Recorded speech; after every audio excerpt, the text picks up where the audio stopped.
सर्वप्रथम आप सभी को अक्षय तृतीया की हार्दिक शुभकामनाएं। मैं निधि शिमाली अपने YouTube चैनल में आप सभी का स्वागत करती हूँ।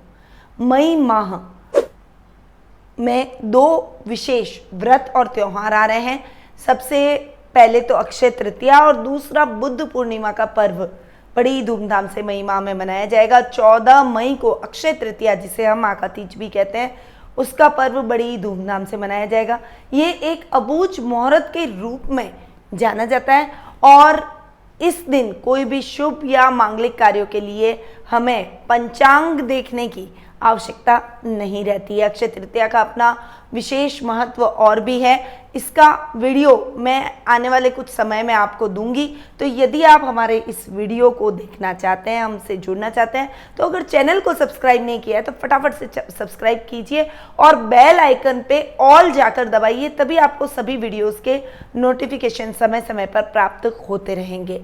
साथ ही 26 मई को बुद्ध पूर्णिमा का पर्व भी बहुत ही धूमधाम से मनाया जाएगा। ये तो थी व्रत और त्योहारों की बात जो कि मई माह में आने वाले हैं। आज मैं आपको बताने वाली हूँ कर्क राशि वालों का मई माह का मासिक राशिफल। तो बढ़ते हैं आगे और सबसे पहले जान लेते हैं ग्रह गोचर की पोजीशन के बारे में कि ग्रहों की स्थिति मई माह में कैसी रहने वाली है, क्योंकि उसी पर मासिक राशिफल डिपेंड भी करेगा। तो शुरुआत करते हैं ग्रहों के राजा सूर्य से, जो कि वर्तमान में मेष राशि में उच्च के होकर विराजमान हो रखे हैं और 14 मई को वे मेष राशि से वृषभ राशि, जो कि उनकी अति शत्रु राशि है, उसमें प्रवेश कर जाएंगे। आपके धन भाव के स्वामी का यानी धनेश का आपके लाभ भाव में जाकर विराजमान होना आपके लिए मिले जुले परिणाम लेकर आएगा। मंगल ग्रह, जो कि आपके 12th हाउस यानी मिथुन राशि में ऑलरेडी पूरे माह विराजमान होने वाले हैं, ये मंगल की सम राशि है। बुध ग्रह, जो कि वर्तमान में मेष राशि में विराजमान है और 1 मई को यानी महीने के प्रथम दिन में ही वो मेष से वृषभ में जाकर, जो कि उनकी शम राशि है, उसमें जाकर विराजमान हो रहे हैं, आपके 11th हाउस में जाकर बैठ रहे हैं और 26 मई को वे वृषभ से मिथुन राशि में यानी आपके 12th हाउस में स्वग्रही होकर विराजमान होंगे। वहीं गुरु ग्रह, जो कि वर्तमान में कुंभ राशि, जो कि उनकी मित्र राशि है, आपके 8th हाउस में जाकर विराजमान हो रहे हैं। शुक्र ग्रह, जो कि वर्तमान में मेष राशि में विराजमान है और 4 मई को वे मेष से वृषभ राशि, जो कि उनकी खुद की राशि है, वहां जाकर स्वग्रही होकर विराजमान होंगे और 29 मई को ही वे वृषभ राशि से मिथुन राशि में जाकर विराजमान हो जाएंगे। यानी इस पूरे माह वे स्वग्रही होकर विराजमान रहने वाले हैं। शनि ग्रह मकर राशि में स्वग्रही हो रहे हैं और राहु वृषभ में और केतु, चूंकि राहु से सप्तम बैठते हैं, इसलिए वे वृश्चिक राशि में इस पूरे माह विराजमान रहने वाले हैं। इसके साथ ही बुध, राहु, शुक्र और जब सूर्य ये सभी आपके 11th हाउस में जाकर बैठ जाएंगे, तब ये सभी ग्रह आपस में युतियां बनाएंगे। बुध राहु का जड़त्व योग बनेगा, शुक्र राहु का जड़त्व योग बनेगा, सूर्य बुध का बुधादित्य योग बनेगा और सूर्य राहु का ग्रहण योग भी इस 11th हाउस में बनने वाला है। यानी 4 योगों की उत्पत्ति इस माह हमें देखने को मिलेगी। इसका क्या इफेक्ट आपकी राशि पर पड़ेगा, इसके बारे में अब जान लेते हैं। तो शुरुआत करते हैं कर्क राशि वालों के मासिक राशिफल से। तो स्टार्टिंग हम पारिवारिक स्थिति से करेंगे। आपकी पर्सनैलिटी के भाव के स्वामी है चंद्रमा, जो कि इस माह आपकी पर्सनैलिटी में और अधिक आकर्षण उत्पन्न करते हुए दिखाई देंगे। ये माह आपके आकर्षक व्यक्तित्व को और अधिक निखारेगा और इस वजह से लोग आपसे सलाह लेकर अपने कार्यों का संचालन करने का प्रयास करेंगे। आप अपने व्यक्तित्व की वजह से लोगों के चहेते बन जाएंगे, शत्रु भी आपके मित्र बनने का इस समय प्रयास करेंगे। पारिवारिक स्थिति बहुत ही अच्छी रहेगी। ददियाल से बहुत अच्छा सपोर्ट आपको इस समय मिलता हुआ दिखाई देगा। बहुत लंबे टाइम से यदि ददियाल वालों से कोई रिलेशन बिगड़ चुके थे तो वो रिलेशन अब सुधरते हुए भी दिखाई देंगे। वहीं आपके कुटुंब से आपकी ट्यूनिंग और अच्छी होती हुई दिखाई देगी। आधे महीने आपके धन भाव के स्वामी सूर्य जो कि केंद्र में यानी आपके कर्म भाव में जाकर बैठे हैं, वो आपको बहुत अच्छे परिणाम देने वाले हैं। आपके वर्क प्लेस पर अच्छे लाभ की स्थितियां भी उत्पन्न करते हुए दिखाई देंगे। कुटुंब से, समाज से अच्छे लाभ की संभावनाएं इस समय आपको बनेगी। सामाजिक मान सम्मान में आपके बढ़ोतरी होगी। 14 मई के बाद जब वे लाभ भाव में जाएंगे तब कुछ स्थितियां चेंज होती हुई दिखाई देगी, पर उस समय भी सूर्य के आपको पॉजिटिव रिजल्ट ही देखने को मिलेंगे, पर आपको कर्म बहुत करना पड़ेगा इस समय। अगर आपने अपने रिलेशंस को, अपने रिश्तों को संभाल कर रखा, रिश्तों के अंदर किसी भी प्रकार की मिसअंडरस्टैंडिंग नहीं आने दी, तो आपको किसी भी प्रकार की समस्या का सामना नहीं करना पड़ेगा। इसलिए आपको इस समय समझदारी से अपने रिश्तों को हैंडल करना पड़ेगा। वहीं भाई बहनों के भाव के स्वामी हैं बुध, जो कि 11th हाउस में जाकर बैठे हैं। बुध अच्छे बैठे हैं, बाद में भी वे स्वग्रही होकर आपके 12th हाउस में जाकर बैठेंगे। पराक्रम भाव के स्वामी का अपने से 9th जाकर बैठना बहुत अच्छे परिणाम आपको दिलवाएगा। बड़े भाई बहनों से अच्छे लाभ की स्थिति आपको देखने को मिलेगी। उनकी सहायता से आपको कोई बड़ा प्रोजेक्ट मिलने की भी संभावना है, और यदि आपको जॉब में कुछ दिक्कत है तो उनका मार्गदर्शन आपके बहुत ही काम आने वाला है। वहीं इस समय माता के साथ भी संबंध बहुत अच्छे रहने वाले हैं, क्योंकि महीने के प्रारंभ में ही शुक्र स्वग्रही हो रहे हैं और आपके 11th हाउस में बैठ रहे हैं। माँ से फाइनेंशियली लाभ आपको मिलने की संभावना बनी हुई है। उनके नाम से कोई भी जमीन जायदाद प्रॉपर्टी का लेन देन आप करते हैं तो आपको अच्छे लाभ की संभावनाएं भी देखने को मिलती है, और माता के साथ एक अच्छी ट्यूनिंग भी आप बनाकर चलेंगे। वो आपको हर जगह सपोर्ट करेगी। आपके रिश्तों को निखारने में, आपके रिश्तों में तालमेल बैठाने में उनकी अहम भूमिका इस माह रहने वाली है। वहीं संतान भाव के स्वामी हैं मंगल, जो कि 12th हाउस में जाकर बैठे। इस समय आपका क्रोध और आवेश चरम पर हो सकता है, आप मांगलिक हो जाएंगे, इसलिए आपको थोड़ा सा अग्रेशन अपना कम करना है, क्रोध पर नियंत्रण करना है। संतान के साथ में ट्यूनिंग बनाए रखें, कुछ आवेश में आकर एक दूसरे के साथ में संबंधों को दूरी में और अधिक ना बदलें। यदि वो गलत रास्ते पर चली भी गई है तो आप अपने प्रयासों के द्वारा, अपने मार्गदर्शन के द्वारा और समझाइश के द्वारा उसे सही रास्ते पर ला सकते हैं। इसलिए बिल्कुल भी उस पर गुस्सा करने की आवश्यकता नहीं है। ये महीना संतान के साथ में तालमेल बैठाकर चलने का रहेगा। यदि तालमेल नहीं रहा तो संतान भटक जाएगी और आपके और उनके रिश्तों में बहुत अधिक दूरियां भी बनने की संभावना बनी हुई है। वहीं ननियाल से आपके रिलेशन अच्छे रहने वाले हैं। नाना नानी के स्वास्थ्य को लेकर थोड़ी सी चिंता के भाव आपके मन में जरूर उत्पन्न होंगे, और कभी कभी आपको उनके लिए थोड़े से ज़्यादा एफर्ट्स डालने पड़ेंगे, यानी उनको हॉस्पिटल ले जाना है, उनके टेस्ट कराने हैं, ऐसे कुछ काम आप इस माह संपन्न करते हुए दिखाई देंगे। परंतु उनकी सेवा से आपको उनका आशीर्वाद मिलेगा, और आशीर्वाद प्रत्येक व्यक्ति के लिए बहुत ही आवश्यक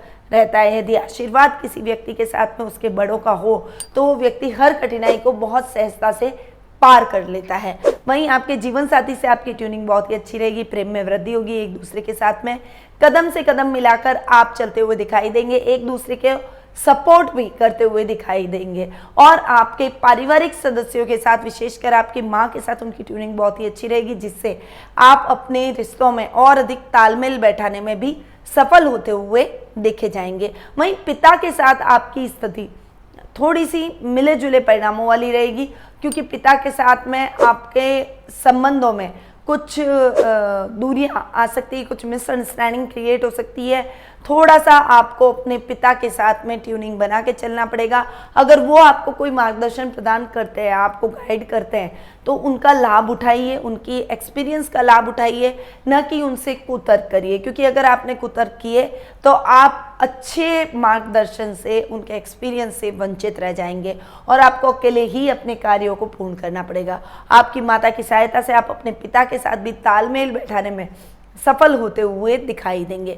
यानी ओवरऑल पारिवारिक स्थिति आपकी अच्छी रहने वाली है। जहाँ रिश्तों में समझदारी रखनी है, जहाँ तालमेल बैठाना है, तो संतान और पिता के साथ में आपको थोड़ा सा कॉम्बिनेशन बैठा के, तालमेल बैठा के और समझदारी से काम लेते हुए अपने रिश्तों को हैंडल करना पड़ेगा। आगे बढ़ते हैं और जान लेते हैं आर्थिक स्थिति के बारे में। देखिए, आर्थिक स्थिति की यदि मैं बात करूँ तो लाभ भाव में मैं देखूंगी सुख स्थान को और धन भाव को देखा जाएगा। तो लाभ भाव की यदि मैं बात करूं तो लाभ भाव में बुध, राहु, शुक्र और थोड़े 14 मई के बाद में सूर्य भी आ जाएंगे। यानी चार ग्रहों की युति लाभ भाव में हो रही है और चार योग, जैसा कि मैंने आपको बताया, बुध राहु का जड़त्व योग, शुक्र राहु का जड़त्व योग, सूर्य राहु का ग्रहण योग और सूर्य बुध का बुधादित्य योग, ये चारों योग आपको इस लाभ भाव में देखने को मिलेंगे। परंतु 11th हाउस में राहु का बैठना आपके लिए बहुत ही मंगलमय रहने वाला है। किसी भी प्रकार की समस्या का सामना आपको नहीं करना पड़ेगा। इस भाव में नीच के ग्रह भी कोई बैठे हो तो वो आपको अच्छे रिजल्ट, अच्छे परिणाम देते हैं। यानी ये जो योग बन रहे हैं ये कहीं ना कहीं छोटे मोटे अटकाव की स्थितियां उत्पन्न करेंगे, परंतु ओवरऑल आपके लिए लाभ की स्थितियां भी बनाएंगे। इसीलिए इस समय अपने कर्म में और अपनी मेहनत में किसी भी प्रकार की कमी मत आने दीजिएगा, क्योंकि ये महीना अच्छा लाभ अर्जित करने का रहेगा, आर्थिक स्थिति को और अधिक उन्नत करने का रहेगा। इस समय आपका लेवल बढ़ेगा और सर्कल बढ़ेगा। कुछ राजनीतिज्ञों से आपकी जान पहचान और अधिक बढ़ती हुई दिखाई देगी, जो कि आने वाले टाइम में आपको अपने कार्यों में भी हेल्प करती हुई दिखाई देगी। ये टाइम, अगर कोई बड़ी इंडस्ट्री के आप मालिक हैं तो आपके लिए समय बहुत ही अच्छा बना हुआ है। बुटीक से रिलेटेड कोई काम करते हैं, फैशन डिजाइनिंग से रिलेटेड, इंटीरियर डेकोरेशन से रिलेटेड, होटल व्यवसाय से रिलेटेड, रेस्टोरेंट से रिलेटेड और भी कई चीज़ों के लिए, जैसे फ्लावर से रिलेटेड, परफ्यूम से रिलेटेड, आप कोई भी काम करते हैं उन सभी क्षेत्रों से जुड़े हुए लोगों को अच्छे लाभ की स्थितियां इस माह देखने को मिलेगी, क्योंकि आपके सुख स्थान के स्वामी भी शुक्र है और लाभ भाव के स्वामी भी शुक्र है, जो कि स्वग्रही होकर लाभ भाव में बैठे। तो बहुत बढ़िया टाइम आपका रहने वाला है। और कला के क्षेत्र से विशेष रूप से जुड़े हुए लोगों के लिए ये टाइम सभी लग्जरी को, सुखों का आनंद लेने का है। आपकी फेम में वृद्धि होगी, आपकी एक पहचान बनेगी, आपका सामाजिक दायरा और अधिक बढ़ता हुआ दिखाई देगा। यानी ये समय आर्थिक रूप से आपके लिए बहुत ही समृद्ध और उन्नत रहने वाला है। वहीं धन भाव के स्वामी देखिए, सुखेश, धनेश, लाभेश, इन सभी ग्रहों की, और पराक्रमेश, इन सभी ग्रहों की युति आपके 11th हाउस में हो रही है और इनका कॉम्बिनेशन भी बहुत ही अच्छा है। तो आर्थिक रूप से आपको किसी भी प्रकार की समस्या नहीं आएगी। अब हम आगे बढ़ते हैं और जान लेते हैं शिक्षा, करियर और व्यवसाय के बारे में।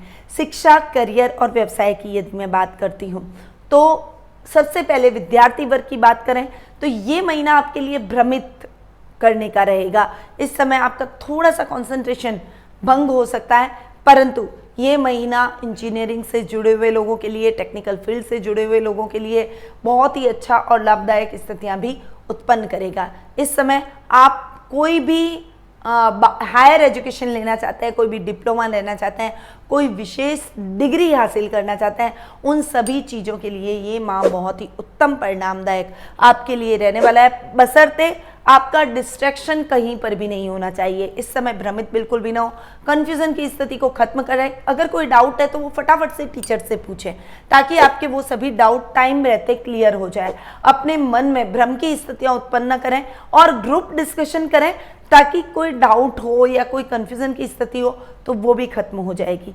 तो विद्यार्थी वर्ग के लिए समय उत्तम बना हुआ है, परंतु मेहनत आपको करनी पड़ेगी और थोड़ा सा कंफ्यूजन और भ्रम की स्थितियों से दूर रहना पड़ेगा, गैजेट से दूर रहना पड़ेगा। जो आपको चीज़ें डिस्ट्रैक्ट करती हैं पढ़ाई से, उन सभी चीज़ों से आप जितना दूर रहेंगे और अभी कंसंट्रेशन केवल पढ़ाई पे करेंगे, वो आपके लिए उतना ही उत्तम परिणामदायक रहेगा। वहीं अगर मैं करियर की बात करूं तो करियर के हिसाब से नौकरी पेशा लोगों के लिए ये समय बहुत ही अच्छा रहने वाला है। यदि आप उच्च प्रशासनिक पदों पर आसीन हैं तो मंगल, जो कि आपके योग कारक ग्रह हैं, कर्म भाव के भी स्वामी हैं, पंचम भाव के भी स्वामी हैं, वो आपके 12th हाउस में बैठे। इस समय आपके खर्चों में कमी आएगी। कोई विदेशी कंपनियों के साथ में आपका टाई अप हो सकता है, विदेशों में जाकर काम करने का मौका भी आपको इस समय मिलता हुआ दिखाई देगा। कोई ऑनलाइन बिजनेस यदि आप करते हैं तो विदेशों में आप अपने बिजनेस को, व्यापार को फैलाइए, वो काम आपका बहुत ही उत्तम परिणामदायक रहने वाला है। वहीं अगर मैं बात करूं व्यापारी वर्ग की, तो जो भी खनिज पदार्थों से रिलेटेड काम करते हैं, ग्रोसरी से रिलेटेड काम करते हैं, ऑयल से, पेट्रोलियम से रिलेटेड कोई भी व्यक्ति काम करते हैं, तो उन सभी क्षेत्रों से जुड़े हुए लोगों के लिए, उन सभी क्षेत्रों से जुड़े हुए बिजनेस करने वालों के लिए ये समय उत्तम परिणामदायक रहेगा।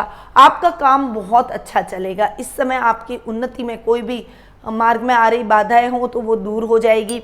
आपको बड़े बड़े प्रोजेक्ट इस समय मिलते हुए दिखाई देंगे। इस समय यदि आप ONGC जैसी कंपनियों में या तेल की कोई बड़ी कंपनी में आप काम करते हैं तो आपको बहुत अच्छे लाभ की संभावनाएं भी देखने को मिलती है। यानी ये समय आपके लिए हर दृष्टि से उन्नतिदायक रहेगा। व्यापारी वर्ग के लिए भी ये अच्छा है और ये समय नौकरी पेशा लोगों के लिए भी अच्छा है। पर व्यापारी वर्ग को मैं इतनी सीख दूंगी कि ये माह अगर आप कोई नया काम शुरू करना चाहते हैं तो इंडिविजुअल अपने काम को आगे बढ़ाएं, किसी भी पार्टनरशिप में ना पड़े, क्योंकि पार्टनरशिप आपकी चलने वाली नहीं है और पार्टनरशिप जल्दी से ब्रेक हो जाएगी, उसमें नुकसान भी आपको झेलना पड़ सकता है। इसीलिए आप अपने दम पर स्वयं ही अकेले प्रयास करते हुए अपने बिजनेस को आगे बढ़ाने का प्रयास करें या कोई बिजनेस स्टार्ट करें तो वो आपके लिए ज़्यादा बेटर रहेगा। आगे बढ़ते हैं और जान लेते हैं जीवन साथी और प्रेम प्रसंगों के मामले में ये महीना आपके लिए कैसा रहने वाला है। जीवन साथी और प्रेम प्रसंगों की यदि मैं बात करूं तो ये महीना दाम्पत्य सुख से भरपूर रहेगा। आपके जीवन साथी का आपको पूरा प्यार, समर्पण और साथ देखने को मिलेगा। उनका पूरा सपोर्ट आपको फाइनेंशियली भी देखने को मिलेगा। उनकी सहायता से आप अपने कर्म क्षेत्र में उन्नति करते हुए दिखाई देंगे। मॉरल सपोर्ट भी उनका रहेगा। आप अपने जीवन पथ पर आगे बढ़ते हुए अपने लक्ष्य को हासिल करने में भी सफल होंगे।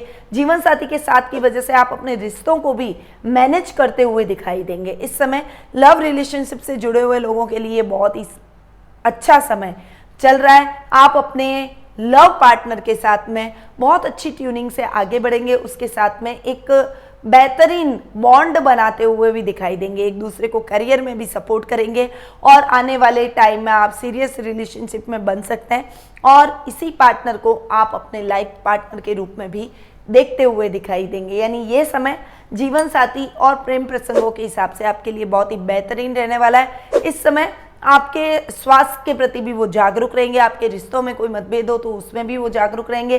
संतान के साथ आपकी ट्यूनिंग को बैठाने में आपके जीवन साथी का अहम रोल इस माह रहने वाला है। इस समय वो बहुत ही इंपॉर्टेंट रोल आपके जीवन में दिखाते हुए आपको सही तरीके से मार्गदर्शन भी प्रदान करेंगे। सही सलाह की वजह से आप अपनी लाइफ में उन्नति और तरक्की करते हुए भी दिखाई देंगे।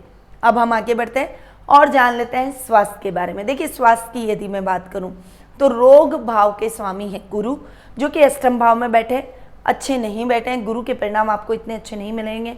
इस समय थायराइड, सर्दी, खांसी, जुखाम और किसी भी प्रकार का निमोनिया, आपको पेट की प्रॉब्लम, इस तरह की प्रॉब्लम्स आपको फेस करनी पड़ सकती है। डाइजेशन की कुछ प्रॉब्लम आपको हो सकती है, इसीलिए अपने स्वास्थ्य का विशेष रूप से ध्यान रखें।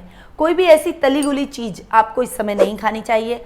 फैट की यानी मोटापे की भी प्रॉब्लम आपको इस माह फेस करनी पड़ सकती है, इसीलिए अपने वेट का विशेष रूप से ध्यान रखें।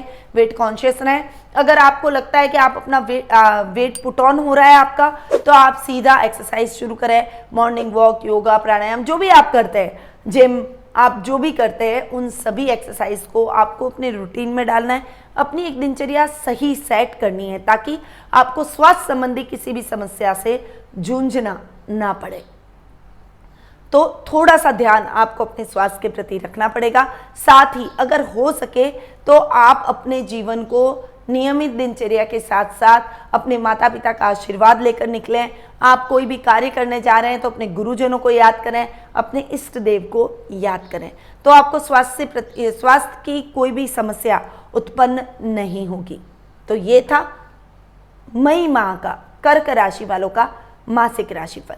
अब बढ़ते हैं महा उपाय की तरफ।